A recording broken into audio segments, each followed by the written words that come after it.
mga kababayan. Dito na naman tayo sa another episode ng ating vlogs, no? Badong Aratilis po. Yan. Ito mga pag-uusapan natin. Marami, halos dalawa lang to, no? Ito po, yung mga pronouncement ngayon ng mga dilawan, parang kala mo santa si ano eh. Si Dilima, inapi, walang bahid dungis, antindi, no? Parang pinalalabas na si Dilima yung ano, yung kumbaga siya yung pamantayan ng kagandahang asal. Babawi daw po si Dilima. Nagsalita na naman sila Sheljokno, yung mga as usual suspects. Sheljokno, eto si Hontivirus at iba't iba pa, no? Kala mo talaga, alam niyo yung parang ano, parang akala mo yung inosente mga Judy Ann Santos ang dating na kala mo yung inapi. Mamaya po papaalala natin mga ginawa niya ni Dilima. Hindi ba kilala niyo pa yung driver? Okay, pag-uusapan din po natin ito pong si ano ba yung pinag-pag-uusapan natin? Sa mga magkakakontra po na pahayag ng ating mga gabinete. Hindi po to simpleng hindi po to simpleng misinterpretation lang natin. Talagang magkakakontra po yung mga pahayag ni Bersamin, ni Gibo at saka si Tariela. Hindi naman po gabinete yan. Yun po malulupit to, no? Ang tanong, ilang araw na naman po kayang mananahimik si BBM? Alam niyo, nasasana, kung ibang panahon po yan, talagang mananawagan na po yung mga tao na, ano ba Mr. President, ano ba ang susundin natin? Dahil eto po Presidente, nasanay na tayo, sinanay na tayo na pag may mga hindi maunawaan yung mga tao, mananahimik lang ng ilang araw. Hindi na rin po natin inaasahan na lilinawin niya, no? Wala na rin pong pakialam kung Dehin Bokiki, lilipas din yan. Lilipas hanggang sa susunod na supply mission. Kung sino masusunod, si Bersamin ba o si Gibo. Wala po talaga. Isa lang po ang natitiyak natin. Ilang araw na namang mananahimik yan, bigay-bigay ayuda, no? Pag may insidente na naman, mananahimik pa rin. Akala nyo ba pag may insidente, magsasalita? Lalong mananahimik. Kada may insidente, aksidente, misunderstanding, sinadya, o kung ano man ang tawag dyan, ay nakakatiyak kayo na mananahimik ang ating Pangulo. Partida yan, Partida yan. Wala pang spokesperson yan. Ano po ibig sabihin nun? Wala talaga tayong malalaman. Pasasaan ba't lilipas din yan? Ganun po parang, ano pa ba iniintay nyo sa pamahalaan? Hindi pa ba kayo nasanay? 2 taon na? Hindi pa ba kayo nasanay na Dehin Bokiki, makakalimutan din? Lahat naman po ng problema, napaglipasan lang tayo. Isa pa pong good news. Tigil na po ang banatan. Wala na pong bumibira sa mga kapwa Duterte vloggers. Sabi naman sa inyo, pag may balita na. Di ba? Hindi po natin alam kung bakit po wala na nagbabanatan agad. Ang bilis naman natapos niyan. Baka naapektuhan yung mga views. Baka naapektuhan yung mga subscribers. Kaya issue na uli. Yung mga siguro eto po ang realization siguro ng mga vlogger, no? Yung mga viewers natin marami po mas matalino pa sa atin. Real talk po, no? Marami po na mas matalino pa sa atin ng mga viewers. Kanino sila tumalino? Yung mga viewers natin. Sa kanonood din kay Badong. Kalinim bigla. Sa kanonood kay Badong. Ha? Dumami na pong matalino na mga viewers. Yan po yan. Kaya po, hindi nyo na po masisway basta-basta yung mga viewers sa kagustuhan ninyo. Eto, siraan natin tong ganito. Ito, real talk po yan eh. Ang dami pong issue, magbabanatan mga vloggers. Anak ng tinapay, baka naapektuhan. Naapektuhan siguro yung mga views, naapektuhan yung, pumapalag yung mga viewers eh. Di ba? Nakikita ko. Tinitignan ko, tapos yung mga viewers talaga na, tama na yan, tigilan nyo yung kababanat sa mga kapwa Duterte. Yun talaga yun eh. Kasi, hindi na po, wag nyo pong gawin na yung mga Duterte supporters ay basta-basta lang tatanggapin yan yung kung ano yung sinasabi ng mga vloggers. Kahit po ako, hindi naniniwala ko doon na mag-imbento ko tapos kahit hindi pa imbento yan. Siyempre ang gusto natin, 'di ba?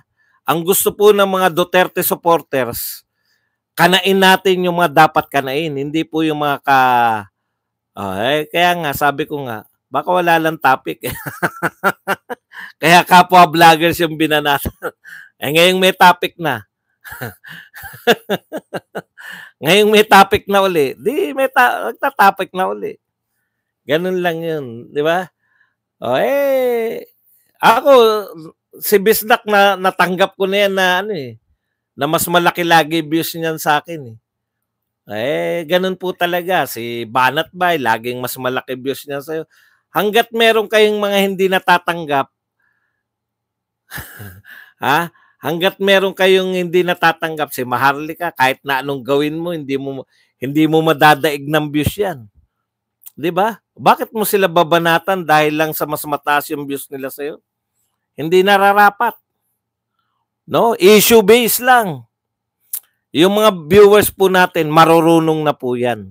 Marami pong loyal sa atin, pero hindi po loyal lang yan dahil natutuwa sa iyo sa mga sinasabi mo. Pero once na ayaw na nila yung mga binabanat mo, hindi makikita mo. No? Okay. Punta po tayo rito. Yan lang magandang paalala sa mga vloggers na ayaw rin ng mga Duterte supporters. Ano po yung pinahiwatig nito? Ayaw po ng mga Duterte supporters na yung mga vloggers ang nag-aaway-away. Ang gusto nila, yung tirahin natin yung mga lumalaban kay Pangulong Duterte. Yun po, sila na po nagbibigay ng direksyon sa atin. Di ba? Sila ang nagbibigay ng direksyon. Kayong mga viewers namin. Alam natin lahat na kayo po ay mga maka-Duterte. No? Ang ayaw nila, kahit na viewers pa natin yan, ayaw nila na sayang ang oras, 'di ba? Nakakapuntos yung mga banban na vloggers na taga-kabila. Na wala nang ginawa kundi walang katuturan na banatan tayo. Patunay po na mahina po yung mga vlogger na nakalaban natin . Kaya gusto po ng mga viewers naman natin, kung babanat na rin lang tayo ng vloggers, yung mga vloggers na taga-kabila para naman sulit na sulit, no? Kasi kahit papano, buti sana kung mga buhay at kamatayan na yung kaya natin sila binabanatan. Dahil lang sa nanghingi ng buta ko, araw-araw ko nanghingi ng pangkape. Pag binanatan nyo ako, di para kayo nagtampo sa Okay. Balik na po tayo rito sa mga issues. Ito po, ganito bumanat ng vlogger yung kalaban. Tignan nyo, bibigyan ko kayo ng sample. Ito po, puntahan na po natin, si Pangulong Marcos po, tinatanong natin ngayon. magkakakontra yung sinabi. Magkakakontra yan kahit na anong hilot ninyo. No? Kahit na kung kayo po ay Marcos supporter, kahit na anong hilot nyo, hindi nyo po pwedeng sabihin na hindi magkakontra yan. Direkta po, kinontra lahat ni Gibo yung mga pinahayag ni Bersamin. Si Bersamin po, hindi po simpleng tao yan. Si Bersamin po, executive secretary. No? Siya po, kumbaga, siya ang pinakamataas sa lahat ng mga secretary. Executive secretary siya. Kinontra po ng DND na isang secretary rin. Nang pagkakaiba naman, siya naman yung may kinalaman sa pagtatanggol sa ating Pilipinas. Okay. Ang sa normal po, no, sa normal na takbo, kung normal po yung namumuno sa Pilipinas, kung normal po na presidente, hindi ko po sinasabing kabaliktaran ng presidente ngayon. Sa normal po, delikado po yan na dalawa po yung lumalabas na isa yung kalaban natin pero dalawa yung gusto nating mangyari. Yung isa gusto nating escalate, ma-de-escalate yung away sa pagitan ng China. Yung isa naman gustong talagang sisihin yung China. Hindi po pwede ito, no? Kinakailangan po, mabilis po dito ang presidente ng Pilipinas sa mga paglalabas ng pahayag. Is either kampihan niya yung isa, sabihin niya na isa na hindi yan yung direksyon kasi lumalabas po, no? Sa totoo lang po kasi kasama po yan sa hinalal natin bilang presidente. Hindi po to pang cabinet official, hindi po yung foreign relation po, sole architect niyan ay presidente ng Pilipinas. Ibig sabihin ng sole architect, ikaw, presidente ka, no? Susunod sa iyo yung mga cabinet official mo. Susunod sa iyo kung anong direksyon ang binibigay mo. O ano po pinapahiwatig nito? No? Ano po pinahiwatig na may dalawa siyang cabinet official na magkaiba yung pahayag? O meron pong hindi sumusunod sa kanya. Yun yung una. Kasi alangan namang sumusunod sila pareho, magkaiba sila na sinasabi. Ikalawa, wala siyang binibigay na direksyon. Nagko-contest. Nagko-contest tong dalawang cabinet official para kung sino yung papaboran. Baliktad. Imbis na yung presidente nagbibigay ng direksyon, no? Nagpahayag ng direksyon na etong gusto ng direksyon ni Bersamin, etong gusto ng direksyon ni Gibo. Makipagmatigasan tayo sa China. Kay Bersamin naman mag-awat tayo ng pakikipagmatigasan natin, de-escalation. Dalawa lang po pinatutunayan yan. Merong direksyon si Pangulong Marcos at meron isa sa kanila na ayaw sundin yung direksyon. O ikalawa, wala talagang direksyon na binibigay si Pangulong Marcos.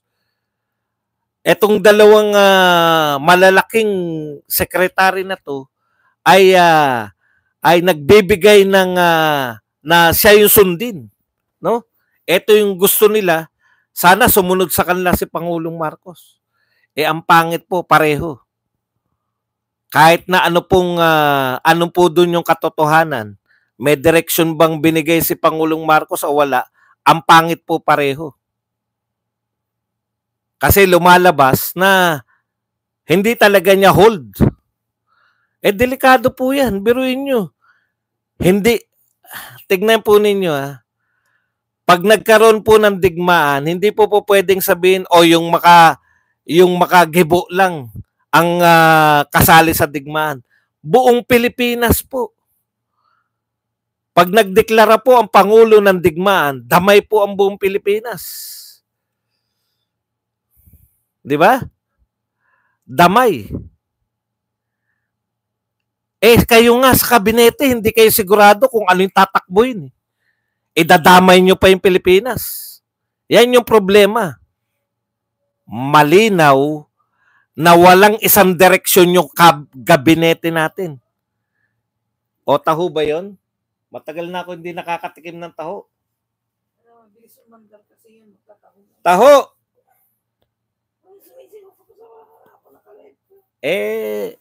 Ayaw niyong kawatin eh. Matagal na akong, sa Baguio pa ako huling nakatikim ng taho eh. Pakainin niyo naman ako ng taho.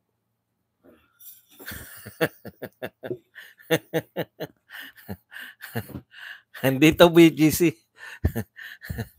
Kung may taho nga sa BGC, di antuwa ko na. Okay, balik po tayo.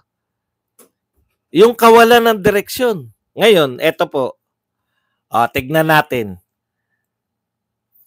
Sana, gusto nating malaman ano kaya ang masasabi ni Abby. Baka si Abby magpapaliwanag na magkaiba. Di ba?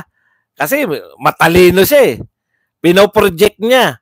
Ang projection ng mga BBM vloggers, isa sa pinakamatalino nilang vlogger, si Abby. Kinukot yan. Talaga siya yung pamantayan nila. Kasi, kita nyo naman, laging naka-dekorbata. Di ba? Baka may paliwanag po si Abby tungkol po dyan. Kasi ako hindi ko kayang ipaliwanag eh. Hindi ko kayang ipaliwanag na mayroong dalawang direksyon ng Pilipinas ngayon. Yung isa, yung direksyon ni Bersamin, de-escalation ng galit ng China at Pilipinas. Yung isa, tukuhin na Gibo, sinisi yung China, illegal. Ito ay marahas, sinadya ng China, illegal na yung ginawa ng China. Magkaiba po yun. Baka si Abby may paliwanag. Di ba? Tignan natin. Ganito po bumira ng mga vlogger. No? Tignan po natin si Abby kung ano po paliwanag niya. Ito po ang mga topic ni Abby lately. Kasi para po magkaroon kayo ng direksyon. Kung bibira kayo ng vlogger, yung vlogger na nakalaban natin. Yan yung payo ko sa inyo para hindi sayang. Tignan nyo to. Ano ba ang sinasabi ni Mike Abby tungkol po dyan sa kaguluhan? Dalawang direksyon na gustong tunguhin at hindi kumikibo ang Pangulo. Ito po ang mga latest ni Abby tungkol dyan. Former President Duterte, babalikan ni former Senator De Lima. Mga biktima ng EJK ipaglalaban. Ito pa isa. Mamamayan, pagod na nga ba sa mga Duterte at DDS? Pangulong Duterte, etc. Panay Pangulong Duterte to. Hindi mo ba kayang ipaliwanag, Abby, yung nagaganap sa mga sa sinusuportahan mo? Abby, dilawan ka ba? Bakit si De Lima at si Duterte ang topic mo? Si Abby hindi niya kaya, di ba? Si Abby nalilito. Palusot lang ni Abby. Ang pinakamalaking balita ngayon, bakit hindi nyo tinatalakay? Ang pinakamalaking balita, yan pong nangyayari na malapit-lapit tayo sa katotohanan na baka ma-involve tayo sa digmaan. Pero ang tinatalakay ni Abby, yung sawa na raw ba ang mamamayang Pilipino sa mga Duterte? Ayan po ang topic ni Abby. Bubueltahan ni Laila De Lima si Duterte. Tinalakay na ba ni Coach? Wag na tayo kay Coach, tinalakay. Dito na tayo, isa-isa lang. Di ba? Hindi kayang talakayin. Welcome muna natin. Welcome muna natin yung mga pinakikita ko. Wag po kayo maniwala na kumikita yung mga yan. Hindi po kumikita yan. Ako pinakikita niyan. Welcome mga trolls. Ang mga trolls ko yan eh. Pinakikita. Pumapasok sila para kumita si Badong.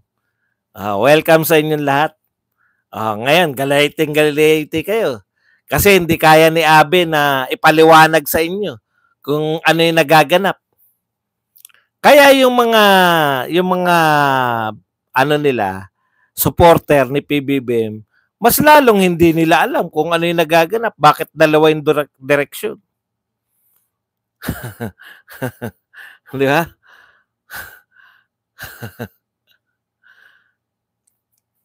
Hindi. Baliktad. Kay Badong yung mga trolls ko, sila ang pinagkikitaan ko. Hindi ako nagbabayad. alam nila si Badong. Si Badong, walang ganang nanonood dito. Pakitain natin. Wala po, hindi kaya. Hindi po abot ng utak ni Abi yan. Yung pagpapaliwanag niyan. Pero ipaliwanag mo kay Abi kung bakit na nagpapakita ko ng dodo. Pucha, kayang ipaliwanag ni Abi yan. Yeah. Yeah, pinakamatalino yan, ha? Pinakamatalino yan. Kung si Abi po nahihirapan na ipaliwanag yan, lalo na po yung mamamayang Pilipino, no? Ayun po yung problema natin, no? Mr. President, ilang araw po kayong tatahimik uli? May dalawa pong nagsasalita na cabinet official nyo. Magkaiba po. Ano po ang susundin ng Pilipinas? Bakit nga pala kayo ang susunod sa kabinet? Di po ba dapat sila ang sumunod sa inyo? Di po ba kayo yung sole architect of foreign relations? Bakit po dehin bokiki na naman kayo? Ilang araw kaya tayo maghihintay? Yan, ha? Kailan ba nagsalita si Gibo? Kahapon o nung isang araw pa? Yan po. Alam niya kasi banatan si ano lang. Pagbigyan na natin si Abi. So, pangalawang araw na po to, buhat na nagsalita si Gibo, na kinontra niya si Bersamin. Ilang araw kaya tayo maghihintay ng paliwanag naman ni Pangulong Marcos?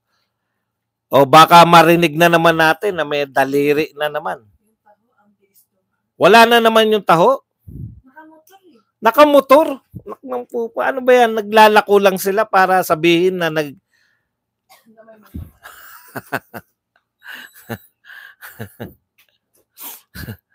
Ilang araw, pangalawang araw na po to, wala pa po tayo naririnig kay Pangulong Marcos. Hanggang sa susunod na resupply po ba uli yan? Paano pag may nangyari na naman? Kasi ang sabi ni Bersamin, hayag natin kung kailan tayo mag-resupply. Ang sabi naman ni Gibo, hindi natin sasabihin kung kailan tayo. Ililihim natin yan. Bakit natin sila sasabihan? Magkaiba po yun. Hindi po pwede yun na dalawa po. Pati yung magsusupply, malilito. Sino ba susundin natin? Sasabihin ba natin na tayo magsusupply? O hindi? Magkaiba po epekto nun. Miss Gatcha, thank you very much sa $499 na pangkape. Yan.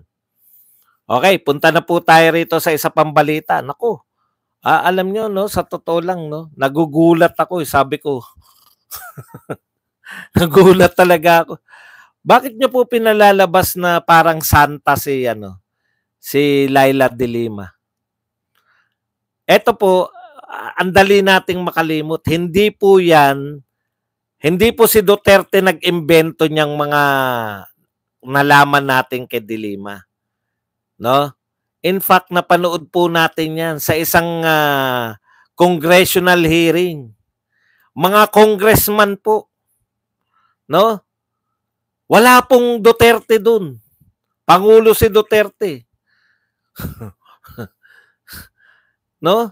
Gulat na gulat ako. Bakit mayroong mga kala mo inapina si de Lima? Miss Gatcha, thank you very much. Sino pa ba mayroong pampakape? Ang linaw dun, no? Naroon po si Dayan, sinabi po ni Dayan na siya yung bagman. Oh, siya yung kumukuha ng pera, siya yung kolektor ng pera mula Bilibid papunta kay Laila de Lima. Yan po napanood ko. Hindi po yan pinagsinungaling sa korte lang. Napanood ko yan. Sa congressional hearing si Dayan O ngayon yung tatanong kung may relasyon sila. Mismo si de Lima, ano sagot ni de Lima?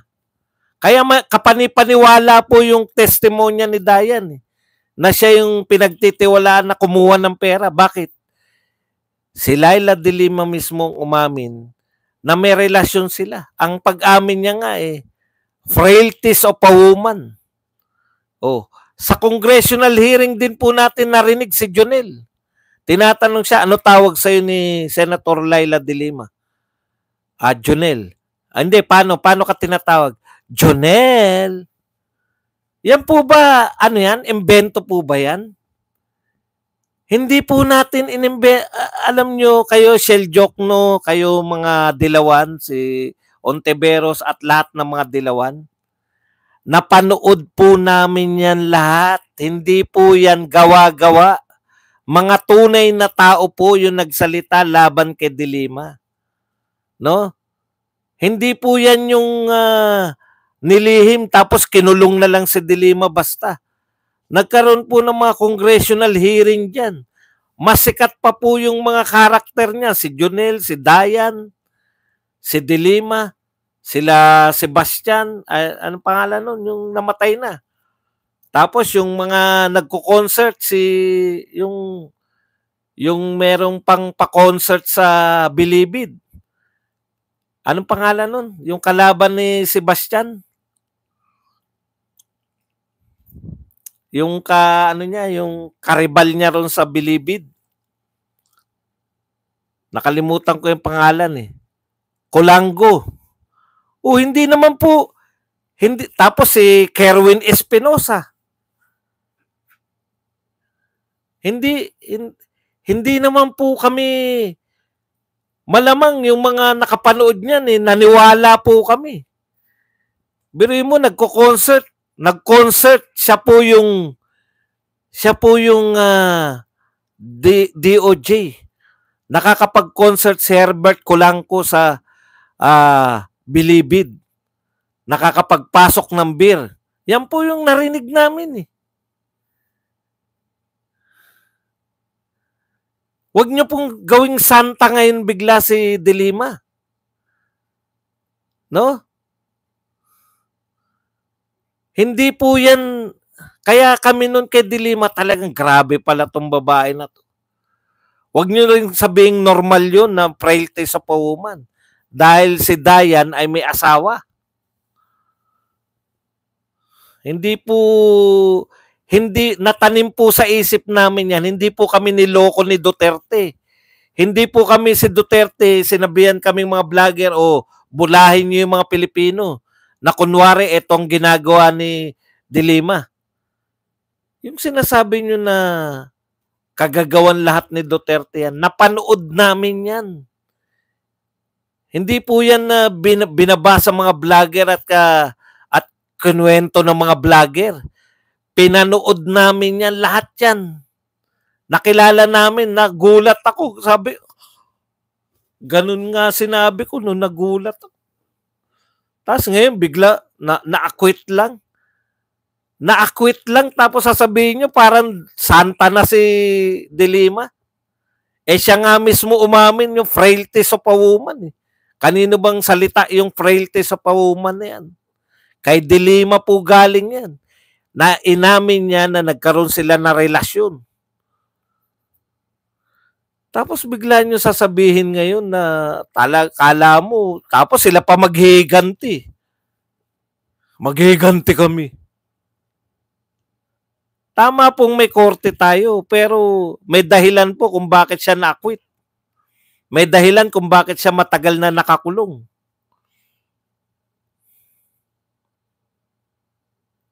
Totoo po ba nakulong si de Lima? Totoo. Bakit hindi siya Bakit hindi siya nag-bail noong panahon na nakakulong siya? Bakit nung tapos na yung panahon ni Duterte kasi nagbaliktaran na. Ang nangyari po niyan, at ito po ay nasa balita naman, no? Nagbaliktaran yung mga testigo laban kay De Lima. Kung nagbaliktaran na, wala nang matibay na ebidensya, nagbaliktaran na yung mga testigo, natural, maa-acquit. Yung iba, namatay na. Si Sebastian, wala na. Dedo na. Si Kulango, hindi naman yata bumabaliktad eh. Ang dami namatay, di ba? Yung iba namatay, yung iba bumaliktad. Ngayon, si JB. Patay na si JB. Ngayon, eto ang tanong. Kung yung hindi ba bumaliktad yung mga testigo? Kasi nga, nung panahon ni Duterte, hindi sila bumabaliktad. Nung iba na presidente, bumaliktad na sila. Ipagpalagay na natin, no? Sinet up si De Lima. Pagpalagay na natin na sinet up. Yung mga testigo, ay nagsabi ng hindi katotohanan, 'di ba? At dahil diyan nakulong si De Lima. Lahat nagsabi ng hindi katotohanan para lang makulong si De Lima. Pagpalagay na natin. Tignan niyo yung mga pronouncements. Sino yung gustong singilin ni De Lima? Si Duterte. Paano mo masisingil si Duterte? May magtuturo ba kay Duterte na siya yung dahilan? Eto ngayon ang tanong. Ang hamon ko rito, maski kila Jokno, umiepal si Jokno basahin natin si Jokno para naman na mas si Jokno masarap pa.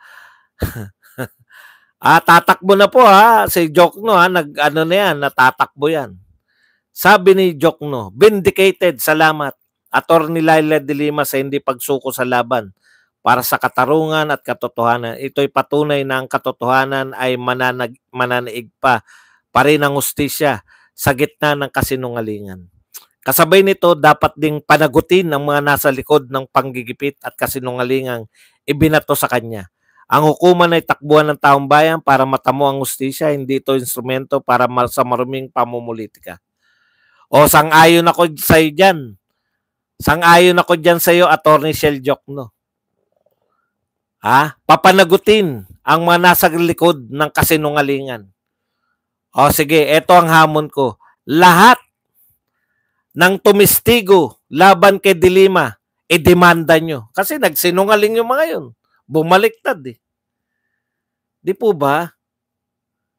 Alam nyo, sa totoo lang po, nanumpa ka sa korte tapos walang magrereklamo sa kanila. Yan ang hamon ko. Yung sinasabi nyong testigo, bakit hindi i-demanda? Naniniwala. Ito, abangan nyo para po may binabantayan siya. Kasi banta ng banta ito mga ito na babalikan si Duterte. Ayan na. Babalikan na yan si Duterte. Kawawan, makukulong na si Duterte. Babalikan na si Duterte. Didemanda na. Tokis lang po yan. Bakit? Para mo maidemanda si Duterte, kinakailangan may magturo kay Duterte. Ang tanong ko, bakit hindi nyo idemanda yung mga bumaliktad? Para magkaalaman na. Diba? Kasi yan eh. Kaya ka lang naman na-acquit dahil bumaliktad yung mga testigo mo. Testigo laban sa'yo. Meron po silang sinumpaan tungkulin noon at sinumpaan salaysay na ikaw ay dinidiin. Ibig sabihin, nagsinungaling sila. Hindi ba dapat dahil sila ang dahilan ng pagkakulong mo, idemanda mo sila para mo maituro nila kung si Duterte talaga ay may kasalanan o wala. Ngayon, pag hindi yan dinimanda ni De Lima, alam nyo na kung ano naganap. Bakit may malawakang pagbaliktad kay De Lima? Kasi kung talagang nagsinungaling yung mga yan at sila'y nakonsensya lang, nakonsensya kami. Ang tagal na nakulong, kung yan kasi yung gusto nyong palabasin eh. nakonsensya lang sila eh. Dapat silang managot. Nagsinungaling sila. Kawawa naman si De Lima, nakulong 7 taon. Sa tingin nyo, ididemanda sila ni De Lima? Ha? Sa tingin nyo, ididemanda yan? Tignan natin kung ididemanda sila ni De Lima. Kasi pag dinemanda, lalabas ang katotohanan. Pucha, nakipagtulungan na nga kami sa inyo, didemanda nyo pa kami.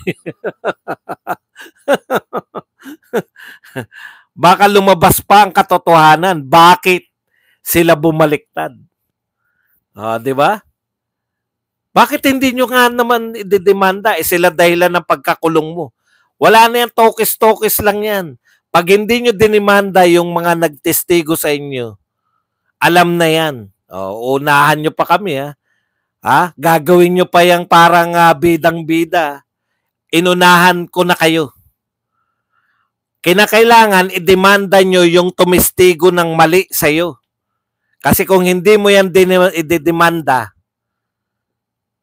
alam na namin yung naganap kahit wala pa kaming alam. Kasi ang huling alam namin yung mga sa hearing. Anong tawag sa'yo ni De Lima? Jonel, may relasyon ba kayo ni De Lima? Kala nyo maluloko nyo kami. Sa tingin nyo mga kapatid, idedemanda ni De Lima yung mga tumestigo sa kanyang bumaliktad? Malamang hindi. Kasi papalagyan mga nakipagtulungan na nga kami. May katwiran naman pala. Pinatawad na raw agad. Ano yung sinasabi ni Jokno? Na kailangang managot yung mga nagsinungaling. Alam na namin yan. Pinatatawad na ni De Lima. Pinatatawad mo na pala. Bakit galit na galit ka at may pananagutin kayo? Di ba? Maria Paslim, thank you very much. 50 pesos. Yan ang hamon namin. Idemanda nyo yung mga tumestigo laban sa inyo. Kasi pag hindi nyo yan dinimanda, alam na ng mga tao naganap kaya sila bumaliktad. Don't ask.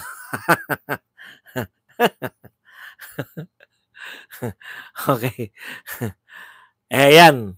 Banta-banta. Tuwan-tuwa. Makukulong na si Duterte. Makukulong na naman. Si Duterte na naman. Teka lang. June na ngayon. Matatapos na yung June. Mag-July na. Asa na nga uli yung ICC?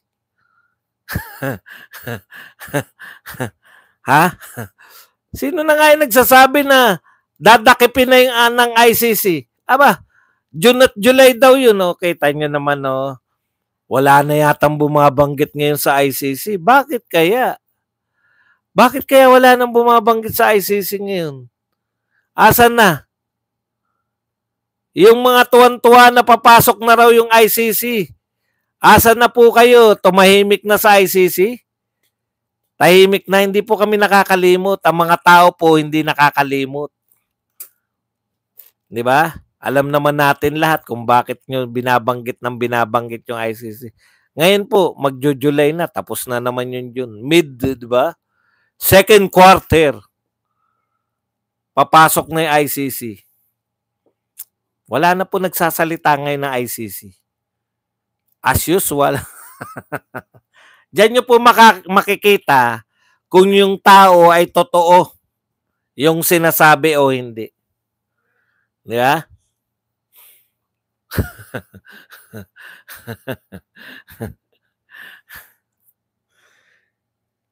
Alam niyo po, ang dami na po warrant. Dadakipin si Duterte ngayon. Wala nga warrant of arrest eh. Yung may warrant of arrest nga, hindi madakip eh. Yung pang walang warrant of arrest. Imaginein po ninyo, yung may warrant of arrest, hindi madakip-dakip. Yung pang walang warrant of arrest, ang dadakipin. Ano yan? Yan lang po ang ating topic. Pwede na po kayong magtanong. Yan.